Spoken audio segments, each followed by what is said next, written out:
I turned 20 this past August. Now this age comes with a lot of excitement.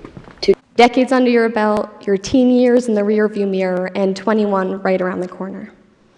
However, this age not only had me looking forward, but it also had me taking a look back. You see, I was 10 when I experienced the first major now what of my life, the death of my grandmother. All others before it had been minor. Now what happens if I don't win the rec basketball championship? Or now what happens if I don't do well on this quiz? This was the first now what that took the breath right out of my lungs. Now what do I do without Nana? And here I am, 10 years later, asking myself different variations of the same question. Now what do I do that I can't picture her face without looking at a photo? Now what do I do that I can't recall the sound of her voice? Now what do I do that I can feel her memory fading? You see, my 20th year marks a turning point. Starting now, every year that passes, I will spend more time on this earth without my Nana than with her. Every year that passes, I will be a year further away from my time spent with her. Now what do I do that I can feel that time fading away? Grief is a walkway paved with the question, now what? And the answers change as time goes on. Some of the immediate ones are simply to survive. You have to plan a wake, a funeral, empty a house. And then it gets a little more uncertain. Now what? Now what do I do that it's Thursday and Nana won't be there to get me off the bus? Now what do I do that I thought of the funniest joke to tell her, but she's not around to laugh with me? Now what do I do about this ache in my chest? Explaining grief to a person who has yet to experience it is not an easy task.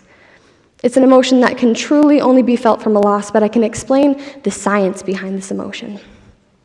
In a study published in 1985 on the Journal of the Psychobiology of Attachment and Separation, neuroscientists found that intense connections with loved ones cause the release of opioids in our limbic system, which is the part of the brain that's responsible for your emotions and memories. In fact, they even went so far as to say that intense connections with loved ones are on a neurochemical level comparable to opioid addictions. The opioids in our brain allow us to feel relaxed and pain-free, a feeling that I hope we all get when we're surrounded by the people that we love. When these connections are severed by a death, the remaining person is left without the level of opioids in their brain that they need and suffer through a process comparable to withdrawal. When someone we love dies, the pain relief we got from being around them, the levels of opioids produced by our brain in their presence are all gone. Now, as someone who has experienced this neurochemical deficit, I'm going to explain grief to you using a coat. At first, it is stifling. It's hot and uncomfortable, and no matter how much you want to, you can't seem to take it off. And then it gets a little lighter. Sure, you don't really feel like wearing a coat right now, but this one is way more comfortable than the one that you had on last. And eventually, you can take it off. But you never get rid of that coat. No, it simply goes in your closet, becomes a part of your wardrobe. And on particularly cold days, you take it out and wrap it around yourself and maybe even find a little comfort in what was once so stifling. Maybe you find a little warmth in what was once too hot. Because sometimes the warmth of that coat is better than the possibility that you will ever forget them. The possibility of leaving that coat in your closet. A more recent study on grief, published in July of 2020, states that there are roughly 9 people left grieving after someone dies. Now, I don't know about all of you, but that feels like a pretty low number to me. This could just be me trying to comfort myself into thinking that if I were to die tomorrow, there would be more than just 9 people left grieving, but I also have a story that backs up my argument.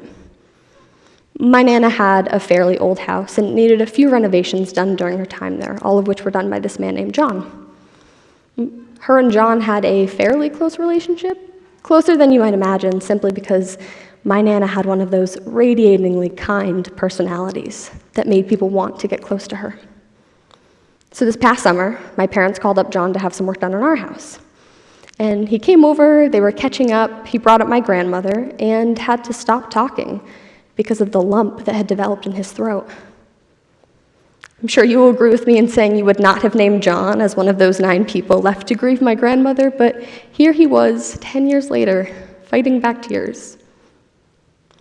Now let's think about this in respect to COVID-19. Over 6 million people have died worldwide since the beginning of the pandemic. That leaves more than 54 million people grieving. Now this, of course, is using that number 9, which I think we can all agree undershoots the impact that a person can have on this world. And this is only grief due to death because of COVID. I argue that death isn't the only thing we've been grieving since the beginning of the pandemic. I think something we've all spent a great deal of time grieving, something we're still grieving to this day, is the loss of time. I started working in a nursing home a few months after the beginning of the pandemic. I was so tired of just sitting around, wishing I could help, wishing I could contribute to this effort to heal when there was so much suffering around me, and then all of a sudden I saw a job posting for an activities assistant at a local long-term care facility. So I applied, was interviewed, and was asked to start immediately. And when I did, I realized how truly in need of help they were. Like most other states, Massachusetts restrictions allowed only essential personnel into the nursing home. That means no families, no volunteers, no visitors, period. And the residents were suffering because of this. Their usual visits, bi-weekly, weekly, and for some even daily, now had to revolve around not only the availability of their family members and the needs of the resident, but also the availability of one of the 2 first-floor rooms in the nursing home with a window. One of the most important parts of my job was to bring residents from their individual room to one of these rooms where they could wave to their family members through a pane of glass. Some of my other roles included conducting FaceTime calls, running reminiscing activities, and on a perfect day, I had enough time to sit down and have a one-on-one conversation with a resident who was identified to be severely struggling with the isolation. But here's the thing, they were all struggling. Missing these interactions with their family members, their friends who lived in different neighborhoods of the nursing home, their loved ones who didn't live with them, it caused a severe decline in ability to thrive. And this was not just in my nursing home, this was a trend seen across the country. Now, I had an incredibly difficult time finding data on the impact that social isolation had on residents of long-term care facilities, simply due to the recency of the pandemic, but I can speak to my personal experience. This lack of connection to their family members, their friends, their loved ones, it caused some residents to lose the will to live.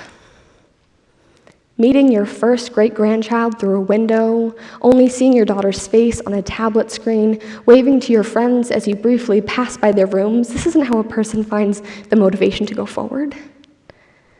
Some of these people had their first ever holiday season during which they were not surrounded by the people that they loved. I sat with them, holding hands through plastic gloves, face obscured by mask and goggles, looking more robot than human, and I listened to their grief, comforted them while they cried. They missed the warmth of their family members. They longed to pet their dog that lived at their daughter's house. They wanted to sit in the dining room with their friends and enjoy a meal instead of eating every meal in their room alone. They were alive and well, but they were grieving this loss of connection, this loss of time they'd taken for granted. They were living, but they were grieving the loss of their life. And when the nursing home was finally able to reopen to visitors, alongside the joy and excitement of long-awaited reunions, there was a whole new wave of grief. Because the people that these family members left one day in March with the unfulfilled promise that they'd be back the next week, many of these people were gone. The beginning stages of dementia that left mom needing reminders every now and then, her lack of social interaction caused this to progress, giving her difficulty recalling her daughter's name. These families were left to grieve the loss of their loved ones, not due to death, but due to time. They had survived the pandemic in a nursing home, nonetheless, which accounted for just about 1/3 of all US COVID deaths. But they weren't the same people. And this in itself is a loss. This in itself is a cause of immense grief. Just as we lose our connection to a person when they die, we can lose this connection while they're still alive. And this loss of connection, this loss of opioids, this loss, it's something we grieve. It's something worth grieving. How quickly time can be taken from us. How quickly we can be left with less than we had the chance to anticipate losing. How quickly someone we knew so well can become someone we don't. Now, I don't know about all of you, but I was under the very wrong impression that when I went away to college, time everywhere else stopped. God, that could not have been further from the truth. The one stoplight town I grew up in my whole life, it got 2 more stoplights.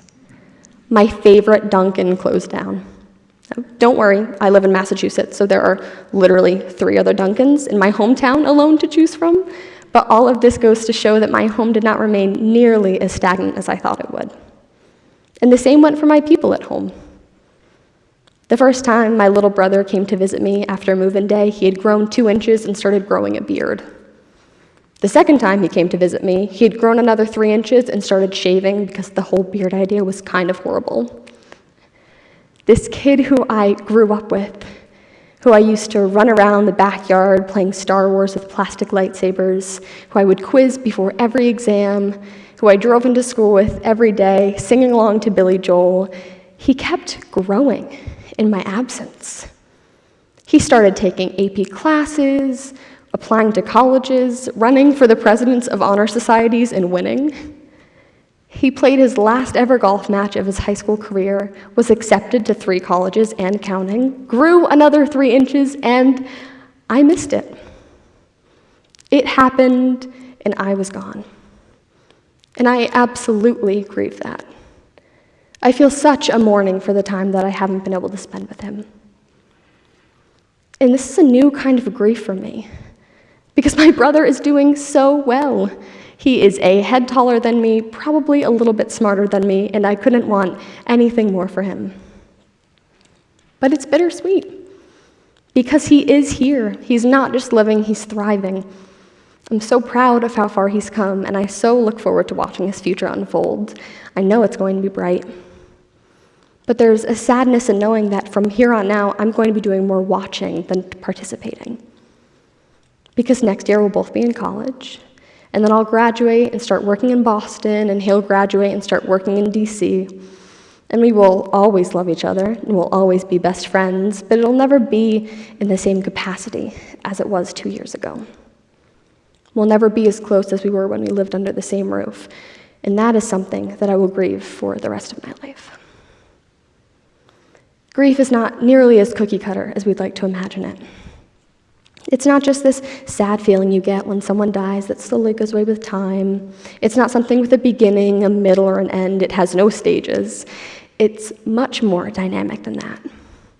It comes from death, but it also comes from separation, from the loss of time. It comes in waves, sprinkling, tsunamis, and floods. It comes simply from existing. But most importantly, it's something worth talking about.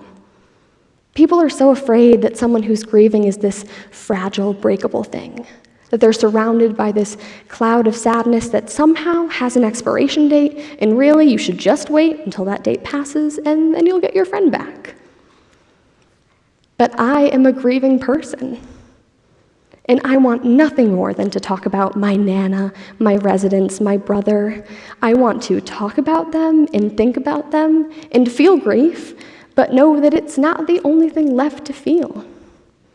That I can still feel such love when I sit on the beach, knowing that anywhere with sand and salt air was my Nana's favorite place on earth. That I can still laugh when I think about Kay, one of my favorite residents, and how she was so disappointed in me for going to college to become a nurse and not just to meet a husband. That I can still sing along to Billy Joel, remembering all of those karaoke sessions that my brother and I had on our way to school. Because as long as you love something, you will grieve its end. And I don't foresee the end of my love for any of the things that I've lost. Now, when I was finishing writing this talk, the question in the back of my mind was what I wanted all of you to take away from what I said today. And I can't help but think back to myself all of those years ago, that little girl navigating the first major loss of her life, what I needed her to know. If I could, I would tell her to forgive yourself. Forgive yourself for spending an entire day smiling and only remembering to feel sad when you get in bed that night.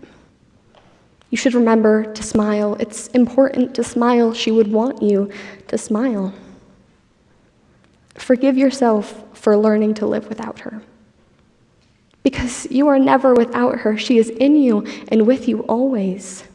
You are going to forget the sound of her voice, the way that she smiled, the feelings of her hug, but you'll never forget the impact that she made on you. That will last forever. Now, I wish I could wrap this up nicely for you all and say that it ends, that eventually you stop aching for someone. But if it does, I am simply not there yet. I don't think I will ever live a day without grief. I've made a home for it inside of my body. I live adjacent to it. I laugh with it, I cry with it, I make new memories and cherish the old. I continue to walk down this path surrounded by now whats, and they get easier to answer as time goes on. Now what do I do to live a life as impactful as my grandmother? Now what do I do to honor her memory? And the next now what? It doesn't seem quite so hopeless. In fact, it just might be hopeful. Thank you.